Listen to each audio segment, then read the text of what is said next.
विद्यार्थी मित्रांनो, good morning. मी प्राध्यापक Vijay Jadhav, honour of CG classes. आज आपल्याला अप्लाइड मॅथमॅटिक्स या विषयाचं चॅप्टर नंबर 1 इनडेफिनेट इंटिग्रेशन हे शिकणार आहे. हे चॅप्टर डिप्लोमाच्या सर्व ब्रांचसाठी कॉमन आहे आणि 20 मार्कासाठी हे चॅप्टर विचारलं जातं. तर बघा, इंटिग्रेशन म्हणजे काय? इंटिग्रेशन हा अँटी डेरिव्हेटिव्ह असतो. म्हणजे डेरिव्हेटिव्हचं उलट जर केलं तर काय होतो? इंटिग्रेशन होतं. कसं पहा, समजा d/dx ऑफ समथिंग.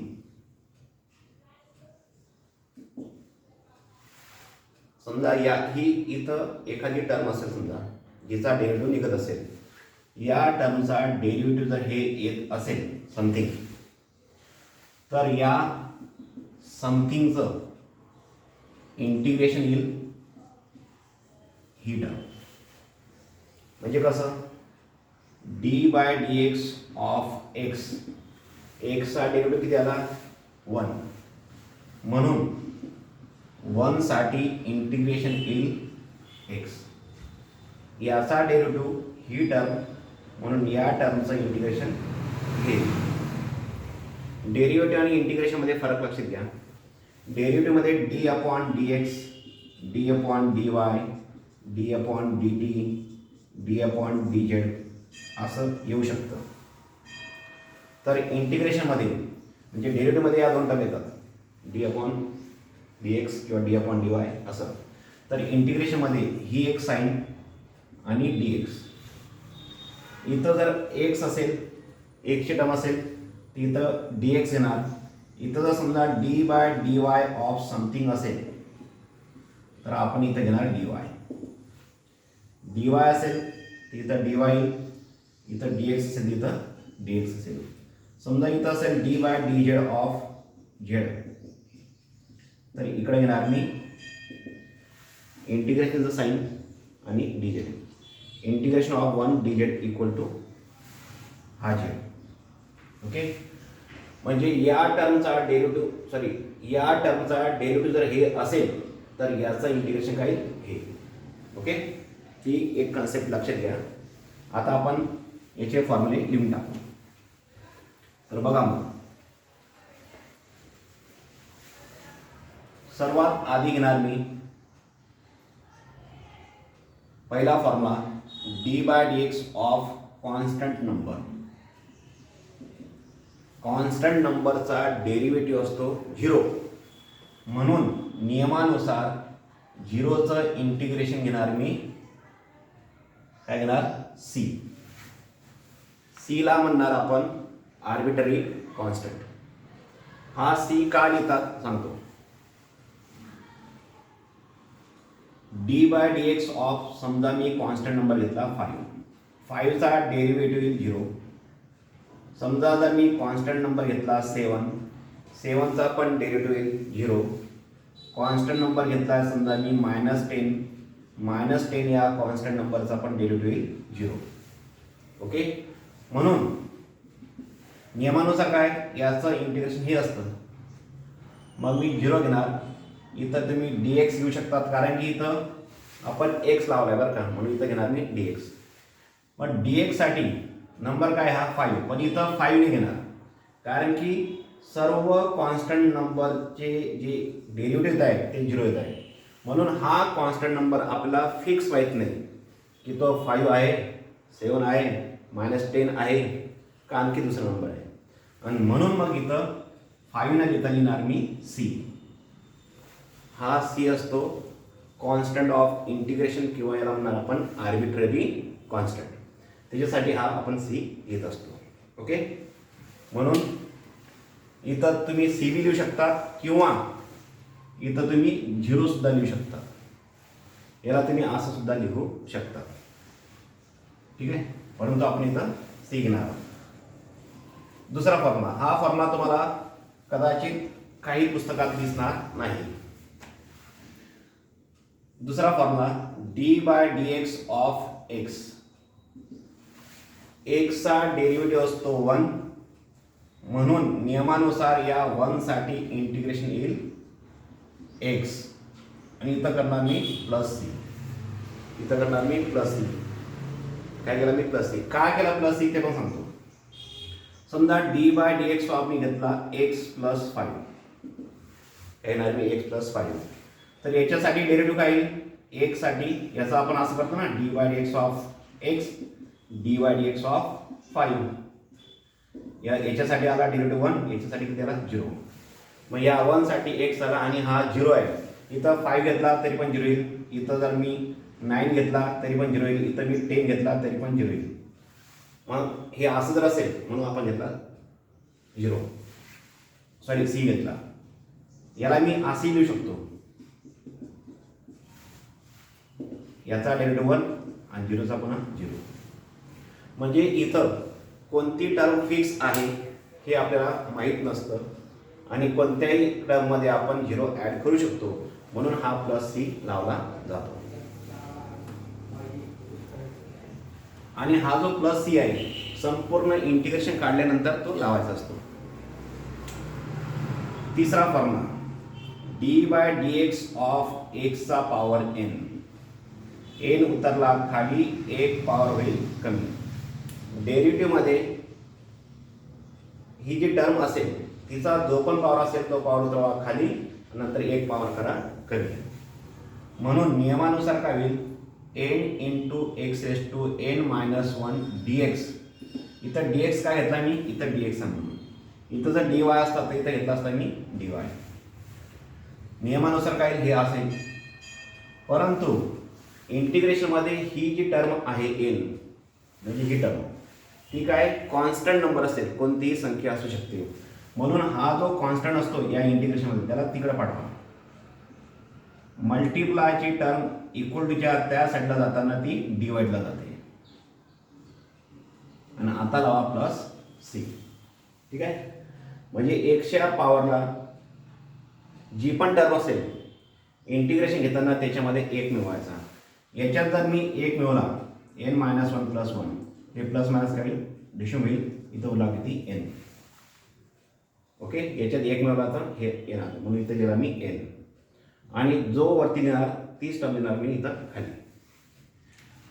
पहा समजा एक्झाम्पल जर असा आला x⁵ तर इंटिग्रेशन घेताना कसं करणार तुम्ही? याला 1/5 आहे, याच्यात मिळवणार तुम्ही 1 आणि 6 अपॉन लिहिणार मी 6 आणि प्लस सी. 1ची जी पण पॉवर असेल तिच्यात 1 ॲड करा आणि तीच टर्म लिहा इथं अपॉनला. ठीक आहे. हा झाला तुमचा तिसरा फॉर्म्युला. तर तुम्ही इंटिग्रेशनमध्ये हा फॉर्म्युला पाठ करणार, हा फॉर्म्युला पाठ करणार, हे लर्न करणार. ठीक आहे.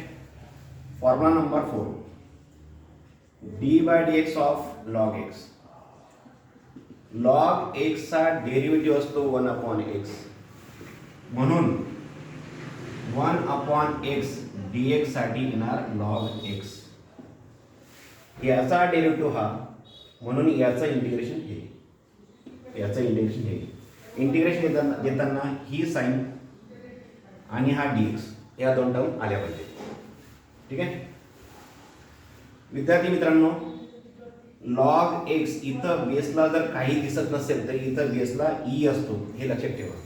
काय असतो? e. जोपर्यंत इथं काही दिसत नाही बेसला तोपर्यंत इथं e असतो असं आपण समजणार.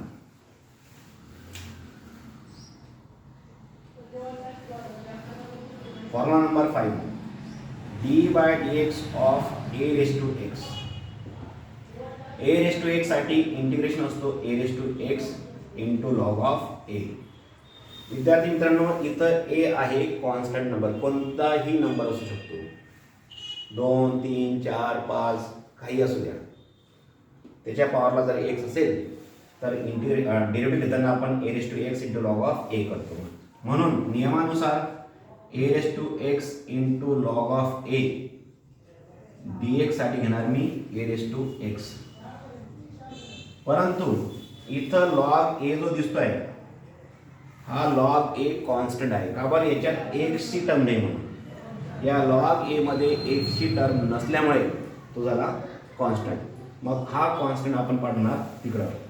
म्हणून a⁵x dx साठी आपला फॉर्म्युला बनेल a⁵x upon log of a.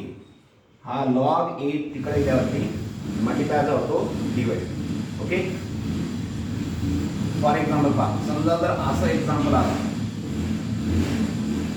3x constant नंबरचा पॉवर जर x असेल तर याच्यासाठी इंटिग्रेशन घेताना तुम्ही काय करणार आता 3x ॲज इट इज आणि अपॉनला log 3 आणि प्लस c. हा 3 इथं लॉगची इथे देणार log 3. इथं जर 5 असेल तर log 5, 6 असेल log 6, इथं 7 असेल तर log 7 अँड सो ऑन याप्रमाणे. ओके. तर या दोन फॉर्म्यामध्ये तुम्हाला असं लक्षात येईल डेरिव्हेटिव्ह आणि इंटिग्रेशनमध्ये कॉन्स्टंट नंबरच्या पॉवरला जर x असेल तर डेरिव्हेटिव्ह घेताना ही टर्म ॲज इट इज घेणार आणि मल्टिप्लायला इंटूला तुम्ही लॉग हा कॉन्स्टंट नंबर देणार. तर इंटिग्रेशनमध्ये तुम्ही ही टर्म ॲज इट इज घेणार आणि हे जे इथं आपण मल्टिप्लाय केलं आहे ते इथं करणार तुम्ही डिवाइडला. इंटिग्रेशनमध्ये डिवाइडला केलं जातं, डेरिव्हेटिव्हमध्ये मल्टिप्लाय केलं जातं. हा या दोघी फॉर्म्युलामधला फरक आहे. तर तुम्ही हा फॉर्म्युला पाठ करणार, हा करायची गरज नाही. ओके. हे झाले फॉर्म्युले 6. आता सॉरी 5 झाले. Formula number 6 d/dx of e⁻x. e⁻x integration असतं, डेरिव्हेटिव्ह असतो e⁻x म्हणून e⁻x साठी इंटिग्रेशन येईल e⁻x आणि प्लस c. याचा डेरिव्हेटिव्ह तोच आणि त्याचं इंटिग्रेशन तोच. ठीक आहे. तर हे झाले म्हणजे 6 फॉर्म्युले. ओके. हे फॉर्म्युले तुम्ही पाटीवरती 5दा लिहिणार. पाटी नसेल तर मग तुम्ही नोटबुकवरती लिहू शकता. हे फॉर्म्युले पाठ झाल्याशिवाय तुम्हाला इंटिग्रेशन जमणार नाही. इंटिग्रेशन विद्यार्थी मित्रांनो एवढं सोपं नाही आहे, परंतु तुम्ही जर प्रॅक्टिस केली तर तुम्हाला सर्व जमेल. पुढचे फॉर्म्युले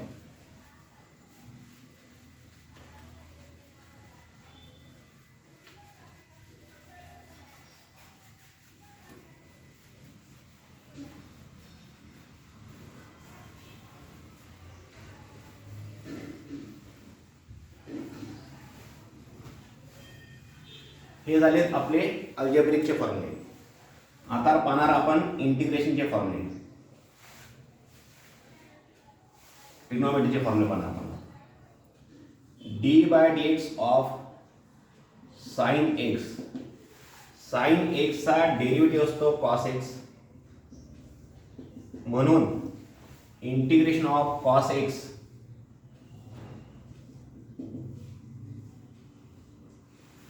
इंटिग्रेशन मध्ये पाहतो आपण ट्रिग्नोमेट्रीचे फॉर्म्युले. हा sin x चा डेरिव्हेटिव्ह असतो cos x म्हणून cos x चं इंटिग्रेशन असेल sin x आणि लिहिणार आपण प्लस c. 8 नंबरचा formula d/dx of cos x. cos x चं इंटिग्रेशन असतं मायनस sin x म्हणून नियमानुसार मायनस sin x साठी डेरिव्हेटिव्ह येईल cos x. परंतु विद्यार्थी मित्रांनो तुम्हाला जेव्हा एक्झाम्पलमध्ये क्वेश्चन येईल तेव्हा sin x dx असं येईल, इथं मायनस येणार नाही. तर ही मायनस साईन त्याला देऊन टाकायची, कोणाला पासला. sin x dx साठी मग फॉर्म्युला काय येईल मायनस cos x आणि नंतर लिहिणार मी प्लस c. तुम्ही हा फॉर्म्युला पाठ करणार, हा नाही करायचा, हा करायचा.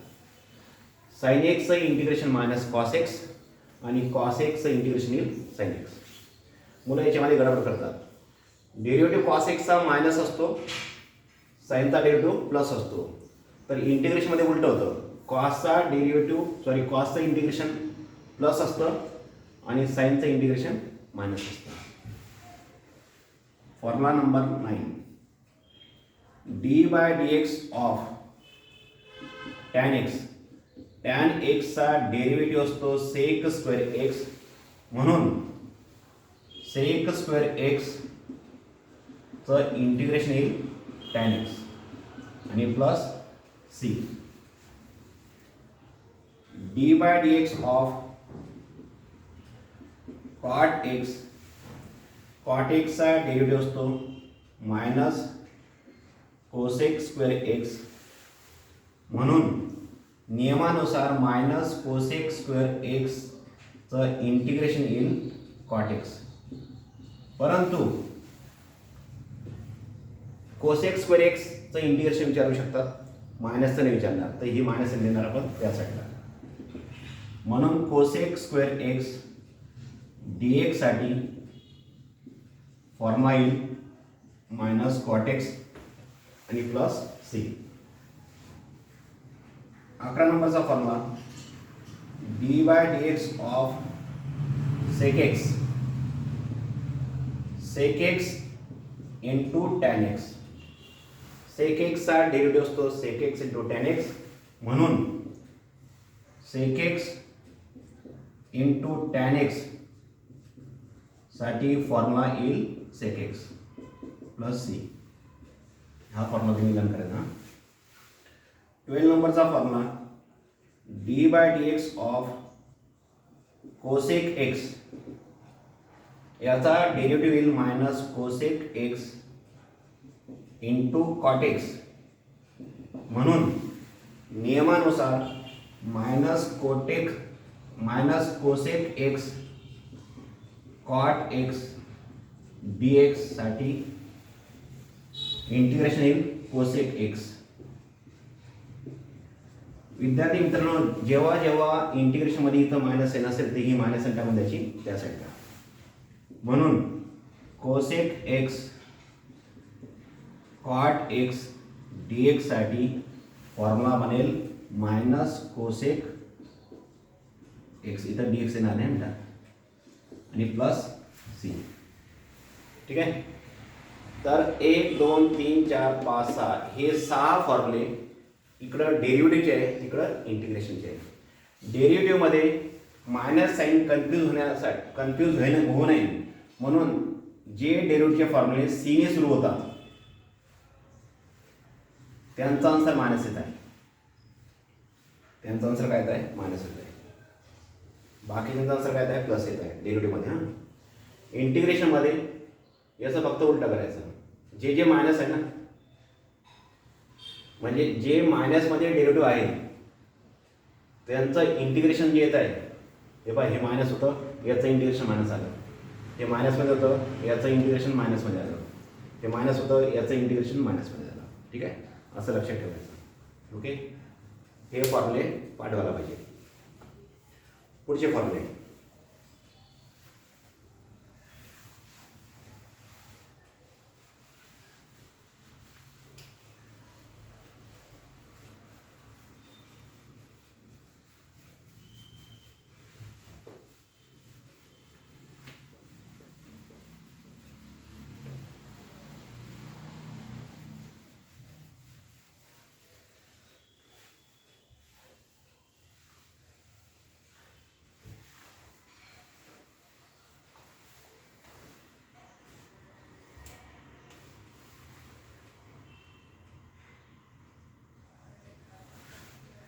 Formula number 19.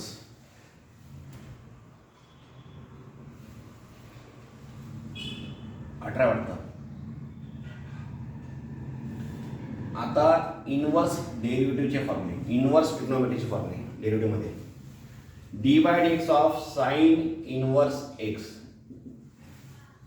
साइन इनवर्स एक्सचा डेरिव्हेटिव्ह असतो √1/√मध्ये 1 मायनस एक्स स्क्वेअर, म्हणून नियमानुसार 1/√मध्ये 1 minus x square d x साठी काय साइन इनवर्स एक्स आणि प्लस सी.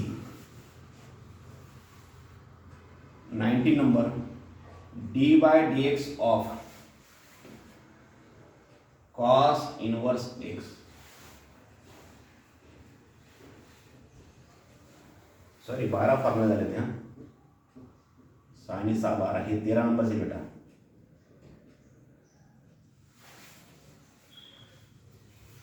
कॉस इनवर्स साठी -1/√मध्ये 1 मायनस एक्स स्क्वेअर, म्हणून नियमानुसार -1/√मध्ये 1 minus x square d x साठी काय कॉस इनवर्स एक्स.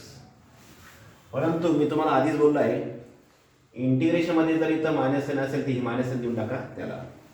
म्हणून इंटिग्रेशन ऑफ 1 अपॉन रूटमध्ये 1 मायनस एक्स स्क्वेअर डी एक्ससाठी तुम्ही लिहू शकतात minus cos inverse x plus c. मग आता तुमच्या मनामध्ये प्रश्न असा येईल की याच्यासाठी साइन इनवर्स एक्स पण येत आहे आणि या हीच टर्म इथे दिसते बघा, याच्यासाठी मायनस कॉस इनवर्स एक्स सुद्धा येत आहे. सर्वात आधी जर प्रुदॅट जर नसेल तर याच्यासाठी हाच फॉर्म्युला वापरा आणि प्रुदॅटमध्ये समजा याच्यासाठी जर हे पाहिजे असेल तर मग हे वापरणार, नाहीतर फॉर्म्युला कोणता येईल याच्यासाठी हाच वापरायचा. ओके, पुढं 15 नंबरचा formula d by d x of tan inverse x. Tan inverse x साठी डेरिव्हेटिव्ह असतो 1 अपॉन 1 प्लस एक्स स्क्वेअर, म्हणून 1 upon 1 plus x square d x साठी इंटिग्रेशन येईल tan inverse x plus C.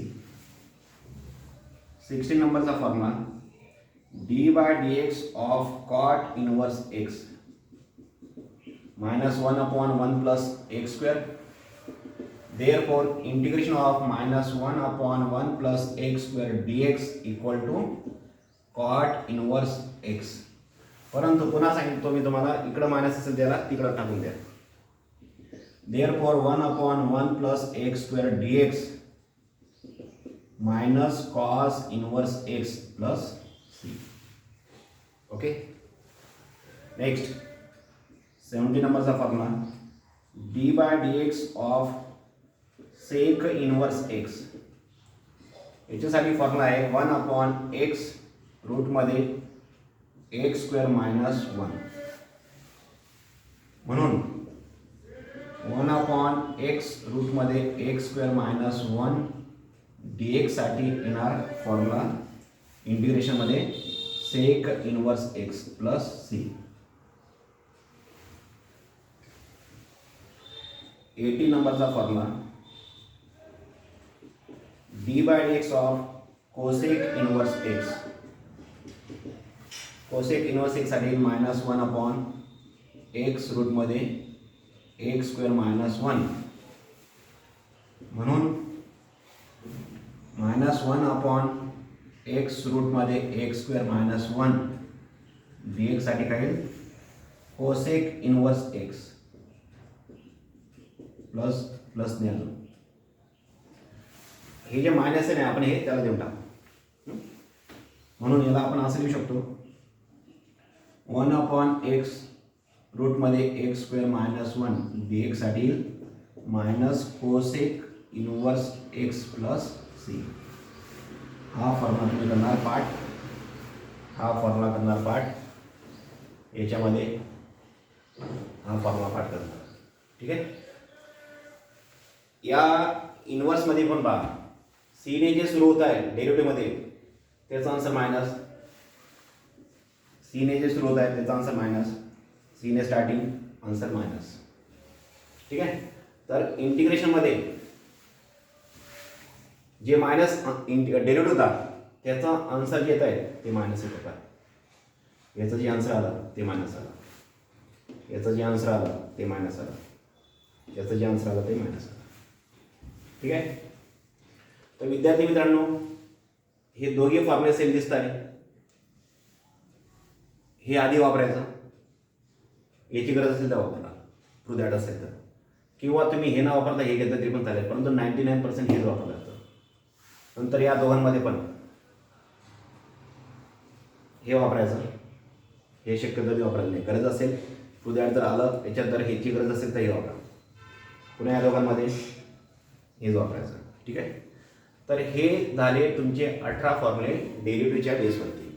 आता याचे काही स्टँडर्ड फॉर्म्युले आहेत. ठीक आहे, तर बघा हे सुद्धा तुम्ही लिहून घेणार.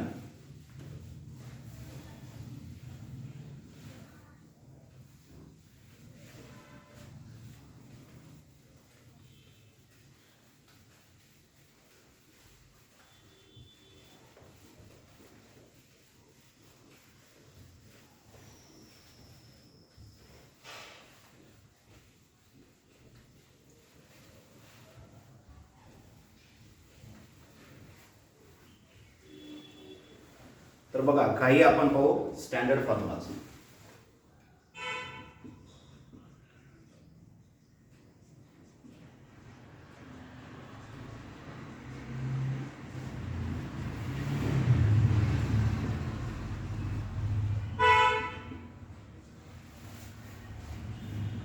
Formula number 90. Integration of tan x, integration of cot x, integration of sec x, integration of cosec x.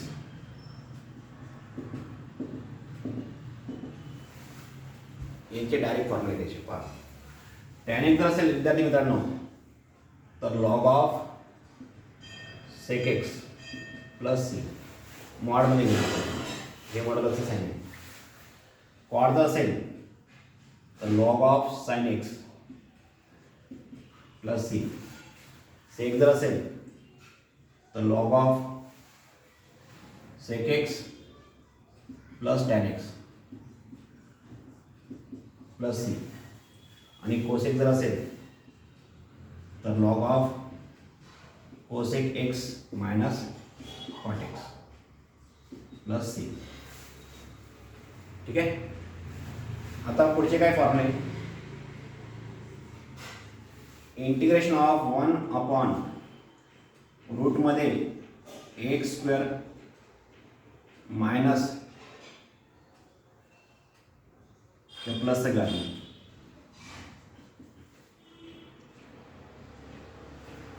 आधी पहिले बिना रूटवाले घेतो नंतर मग रूटवाले घेतो.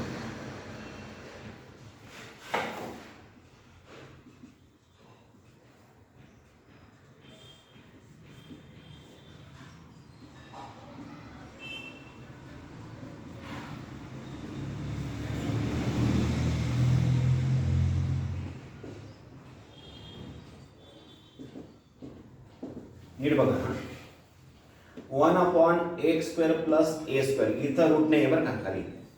तर याच्यासाठी formula 1 upon a tan inverse x upon ए. विद्यार्थी मित्रांनो हा जो ए असेल हा कोणताही कॉन्स्टंट नंबर असू शकतो. जर प्लस असेल तर 1 upon a tan inverse x upon a. जर मायनस असेल तर 1 upon 2a log of x minus a upon x plus a plus c करायचं ना. मध्ये मायनस असेल तर 1 upon 2a log of square काढायचा इथं ठेवायचं आणि याचं अपोजिट साईडवाला इथं खाली घ्यायचं. आणि जर समजा कॉन्स्टंट नंबर पुढं असेल नंतर व्हेरिएबल असेल तर मध्ये मायनस जर असेल तर 1 अपॉन 2a फॉर्म्युला सेम येईल. फक्त इथं काय करायचं याचा स्क्वेअर काढायचं ए मायनस एक्स खाली आणि याचं अपोजिट साईडवाला वरती. हे दोघे फॉर्म्युले लक्षात कसे ठेवायचे. व्हेरिएबल जर पुढे असेल तर ही टर्म वरती अपोजिट साईडवाली खाली. कॉन्स्टंट नंबर जर आधी असेल ही टर्म खाली हिचं अपोजिटवाला वरती. फक्त इथं स्क्वेअर घ्यायचं नाही इथं. ठीक आहे. पुढं आता हे झाले बिना रूटवाले. आता रूटवाले पहा. Integration of 1 upon x square plus एचा square d x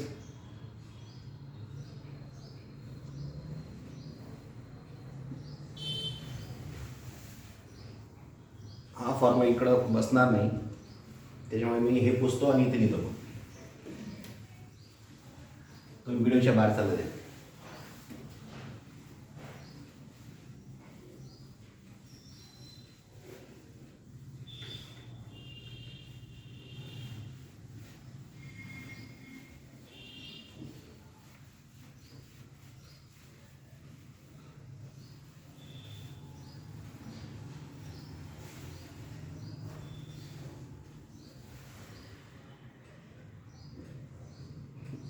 integration of 1 upon रूटमध्ये x square plus a square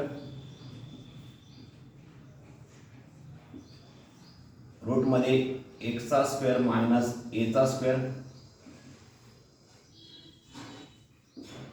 रूटमध्ये एचा स्क्वेअर मायनस एक्स स्क्वेअर. विद्यार्थी मित्रांनो, याच्या आधीच्या 3 फॉर्म्युल्यामध्ये खाली रूट नव्हता, आता रूट आहे. असं जर असेल तर लॉग ऑफ एक्स प्लस रूटमध्ये एक्स स्क्वेअर प्लस एचा स्क्वेअर प्लस सी,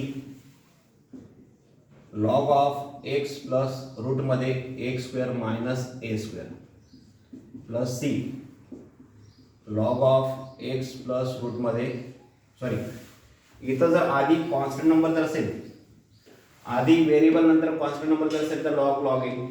आधी व्हेरिएबल नंतर कॉन्स्टंट नंबर, व्हेरिएबल नंतर कॉन्स्टंट नंबर. प्लस असेल तर इथं प्लस आहे, मायनस असेल तर मायनस आहे. दोन्ही फॉर्म्युले सेम आहे. प्लस असेल तर इथं प्लस द्या, मायनस असेल तर इथं मायनस द्या. इथं दोन्ही ठिकाणी प्लस साईनच येतील. ही गोष्ट लक्षात घ्या. समजा जर कॉन्स्टंट नंबर आधी असेल, नंतर जर व्हेरिएबल जर असेल, तर याच्यासाठी फॉर्म्युला आहे साइन इनवर्स एक्स अपॉन ए आणि प्लस सी. ठीक आहे, हे झाले तुमचे 29 फॉर्म्युले. आणखी 3 फॉर्म्युले आहेत जे तुम्हाला आत्ता कामाचे नाही डिप्लोमाला, परंतु पुढं ते तुम्हाला डिग्रीसाठी लागू शकतं, म्हणून मी आत्ता दिले होते फॉर्म्युले. आता विद्यार्थी मित्रांनो, ही टर्म वरती जाईल. आता हे जी रूटवाला आहे हे अपॉनला आहे ना, फक्त वरचा 1 काढून टाकायचा. रूटमध्ये x square plus a square, रूटमध्ये x square minus एचा स्क्वेअर, रूटमध्ये एचा square minus x square.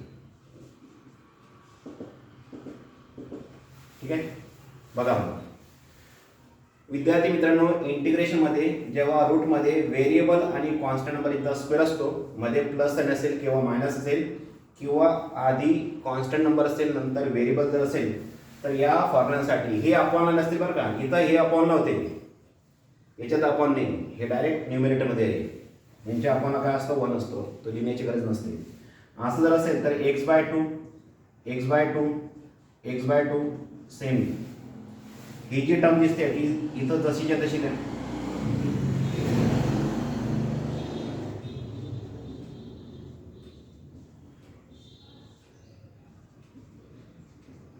Okay, पहिले काय बोललो मी, आधी काय बोललो, एक्स बाय टू लिहा, जी टर्म असेल ती लिहा. नंतर ए स्क्वेअरला बघा, ए स्क्वेअरसाठी काय प्लस आहे ना, मग प्लस घ्या. ए स्क्वेअर अपॉनला 2 लिहा.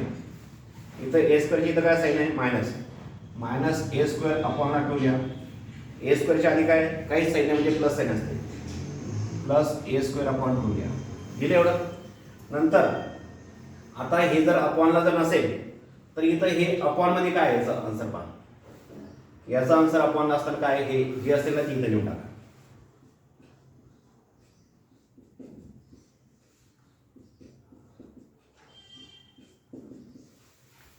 हे अपॉनला असताना आन्सर काय, म्हणजे इंटिग्रेशन काय हे तिथे लिहून टाका.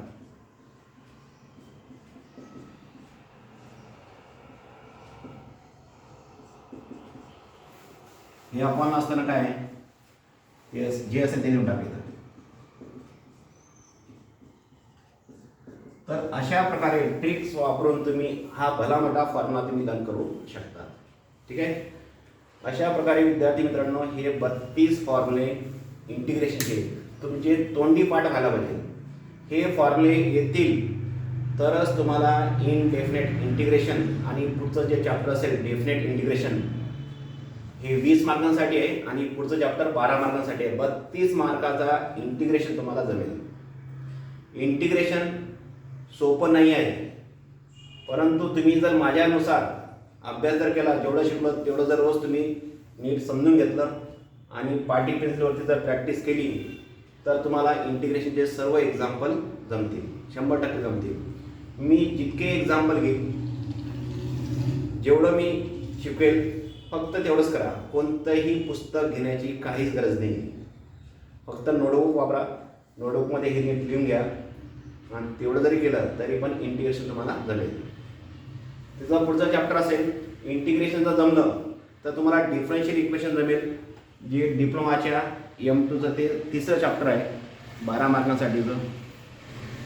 तर याच्या डिपेंड म्हणजे याच्यावरती डिपेंड तुमचं डिफरन्शियल इक्वेशन आहे. नंतर पुढचं चॅप्टर असेल न्यूमेरिकल मेथड आणि त्याचं शेवटचं चॅप्टर असेल प्रोबॅबिलिटी. तर असे 5 चॅप्टर आहे तुम्हाला. तर हे पहिल्या चॅप्टर जे आपण फॉर्म्युले लिहून घेतले आहोत, पुढच्या लेक्चरमध्ये याचे मी एक्झाम्पल सुरुवात करेल. त्याआधी मी तुम्हाला याचे रूल्स लिहून देतो, पण ठीक आहे मी पुढच्या लेक्चरमध्ये रूल्स पण लिहून देईल आणि एक्झाम्पल आपण स्टार्ट करू. ठीक आहे. तर आजच्या दिवसासाठी आपण थांबूया, बाकीच बघूया आपण नेक्स्ट लेक्चरमध्ये. Till then bye bye.